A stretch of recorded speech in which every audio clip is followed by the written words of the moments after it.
Ever get that feeling? Yeah. You know, like when you stumble across the perfect word Yeah.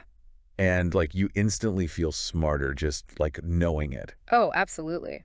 Yeah, well, we're kind of tapping into that feeling today. We're doing a deep dive into Word Power Made Easy by Norman Lewis. It's a classic. Yeah. It's a classic for a reason. Lewis just had this way, like this knack for making vocabulary fun, like a game Oh, well, instead of like a chore. exactly. And we've got like excerpts from all different parts of the book, like how to actually make those words stick in your brain, Right. the surprising usefulness of Yeah. etymology, Yeah, yeah. and even some common grammar stumbles. We all make 'em, no judgment here. Happens to the best of us. Oh, for sure. And the beauty of this deep dive is that it's tailored for you. Like you want to be a more confident, articulate communicator, right? Right. So we're giving you the shortcuts. Like Lewis lays it all out. Okay, so first things first. Yeah. How does Lewis actually suggest we, like, learn new words? He's really big on this thing called active learning, which means, like, no zoning out and hoping it all magically sinks in. Right.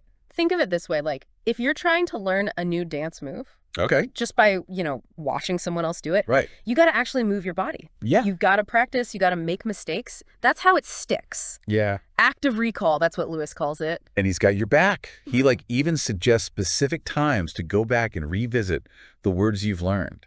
It's like having a built-in study buddy. Exactly. It's all about reinforcement. Each time you come back to a word, you strengthen those neural pathways. It's like, So it becomes more permanent. yeah, more permanent in your vocabulary. That makes total sense. Yeah. But here's what I love about Lewis, okay?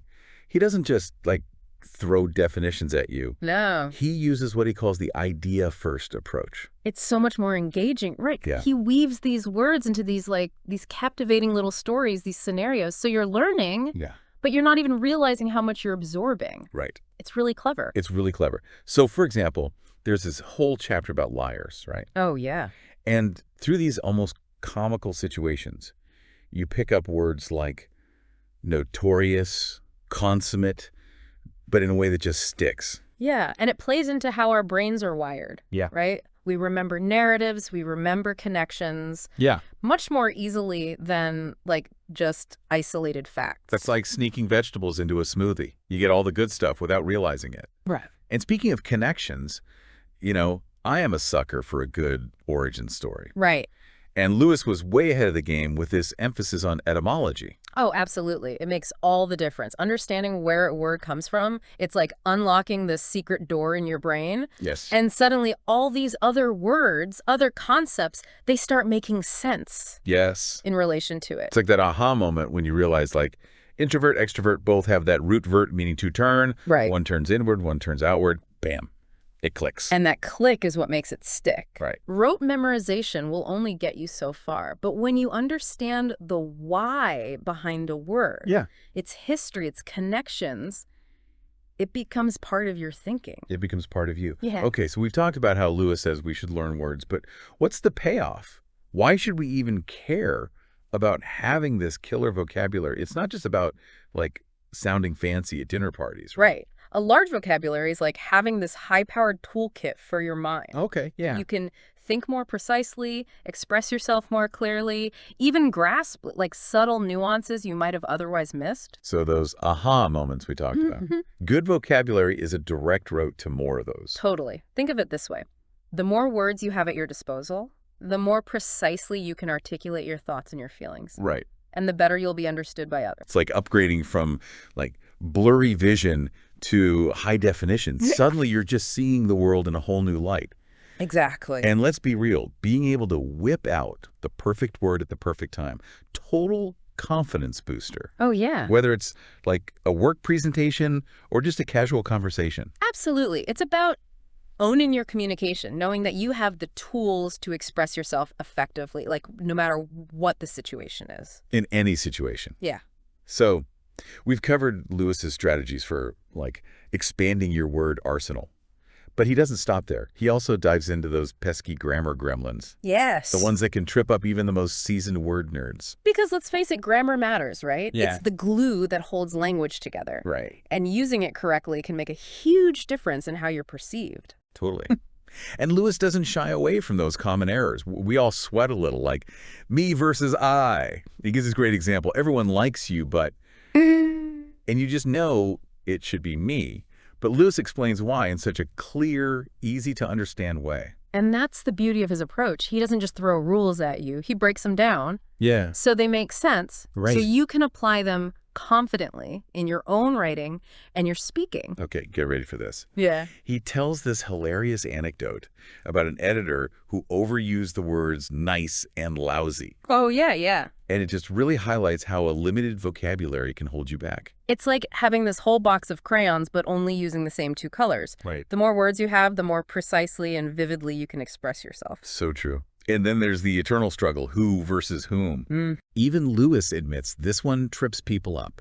It's a tough one. He uses this example of someone attending night school specifically to master it, and they still got it wrong. It just goes to show grammar can be tricky, even for the most dedicated learners. But that's where Lewis comes in. He demystifies these complex rules and makes them accessible for everyone. It's reassuring to know we're not alone in these grammatical struggles. But you know what I find really interesting?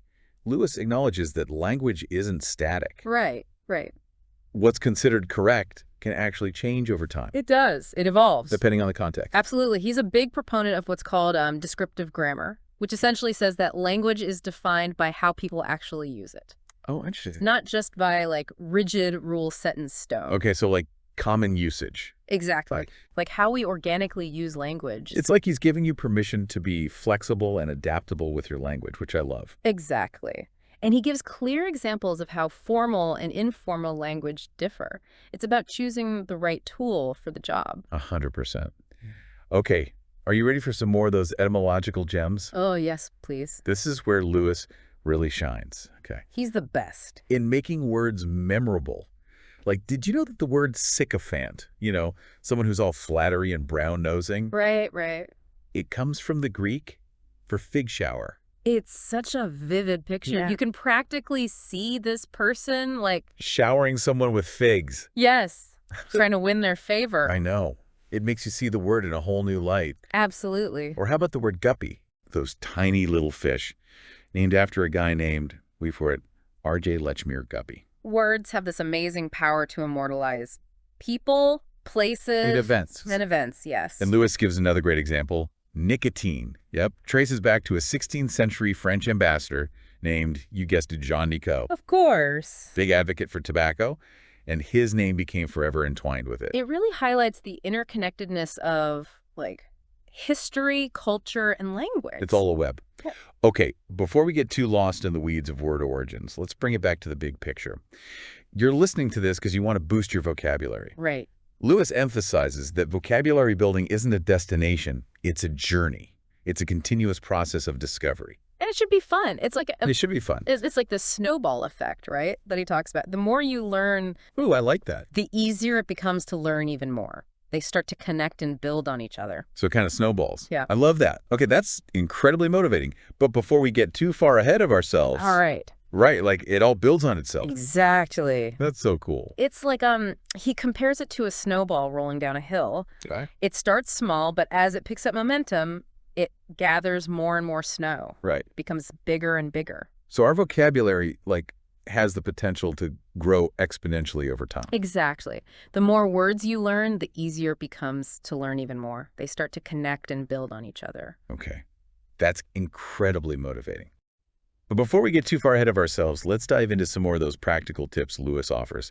He's got all sorts of clever tricks up his sleeve. One of my favorites is his emphasis on making it fun. Don't be afraid to get creative with your learning. Okay. Make flashcards. Yeah. Use new words in conversation. Even try writing your own silly sentences. Yeah, because who says learning can't be enjoyable? Right. I'm all for adding a little playfulness to the process. Exactly. And Lewis is all about finding what works for you. Right. Not everyone learns the same way. Of course. Some people might love flashcards, Right. while others prefer reading aloud or listening to audiobooks. So experiment. Yeah. See what resonates with your learning style. Find that sweet spot where learning feels effortless and even, dare I say, fun. Absolutely. And don't be afraid to challenge yourself. Okay. Pick up a book on a topic you're curious about, even if it seems a bit daunting at first. Yeah, because stepping outside of our comfort zones is where the real growth happens. Exactly. And as you encounter those new words in context, pay attention to how they're used, Yeah. what kind of emotions or images they evoke. Like you're becoming a word detective, uncovering all those subtle shades of meaning. And the more you practice, the sharper your detective skills will become. You'll start noticing things you never even realized were there before. I love that visual. Like suddenly we're seeing the matrix of language. So we've talked about the importance of reading, but what about those times when we just want like a quick vocabulary boost? Yeah. Does Lewis offer any tips for like on-the-go moments? Absolutely. He's a big advocate for what he calls word collecting. Word collecting. Yeah, it's like being a magpie, always on the lookout for shiny new words to add to your treasure trove. Okay, I'm intrigued. How do we become like master word collectors? Well, it starts with just being more mindful of the language around you. Okay. Pay attention to the words people use in conversation, Right. in books, in articles, even on social media. Yeah. If you hear a word that you don't know, jot it down. Like having a mental vocabulary notebook. Yeah. I love that. So it's about being present and engaged with language wherever we encounter it. Exactly. And don't be afraid to ask questions. If someone uses a word you're not familiar with, don't be shy about asking for clarification. Yeah, Most people are happy to share their knowledge. right. And who knows, you might even impress them with your thirst for knowledge. Yeah. But let's talk a bit more about those tricky grammar conundrums. Even with the best intentions, some of those rules, they can feel like a minefield. They can. What are some of the most common grammar pitfalls Lewis helps us avoid? One that trips up a lot of people is the difference between who and whom. Lewis breaks down the rule in a really clear, concise way. Right. He uses relatable examples that make it easy to understand. Okay. And he even admits it's a rule that even experienced writers and speakers can stumble over. Right. It's one of those grammar gremlins that seems to pop up when we least expect it. It does. So no need to feel bad if you've ever mixed those two up. You're in good company. Exactly. But with a little practice and Lewis's guidance, Yeah. we can all master these tricky distinctions. Absolutely. And remember, grammar is not about memorizing a bunch of arbitrary rules. Okay. It's about understanding how language works so you can use it effectively and elegantly. It's like having good table manners. It just makes the whole experience more enjoyable for everyone involved. But let's switch gears for a moment and just talk about like the sheer joy of discovering new words. Oh, yeah. There's something so satisfying about like stumbling across a word that perfectly captures a feeling or an idea you've never been able to articulate before. It's like finding a missing puzzle piece. And Lewis, he understands that feeling completely. Yeah. He infuses his writing with such a sense of delight in language itself. Absolutely. It's contagious, isn't it? It is. You can practically feel his enthusiasm leaping off the page. And that enthusiasm is key because it reminds us that learning new words isn't just about expanding our vocabulary, it's about expanding our minds, Yes. our perspectives, and our appreciation for the beauty and power of language. It's about opening ourselves up to new ways of thinking, new ways of seeing the world. And that's a pretty incredible thing. It Mhm. really is. It's like Lewis is like handing you a telescope and he's saying, look, the universe of language, it's even bigger and more amazing than you realize. And the best part is, there's always more to explore. Like every new word, it opens up all these new possibilities, new connections, Yeah. new ways of understanding the world around you. Okay, so as we wrap up our deep dive into Word Power Made Easy, I want to leave you with a little challenge, okay? Yeah, a challenge. I like it. It's inspired by Lewis's own love of language. So imagine for a moment, Mm. if you could invent a word, Mm.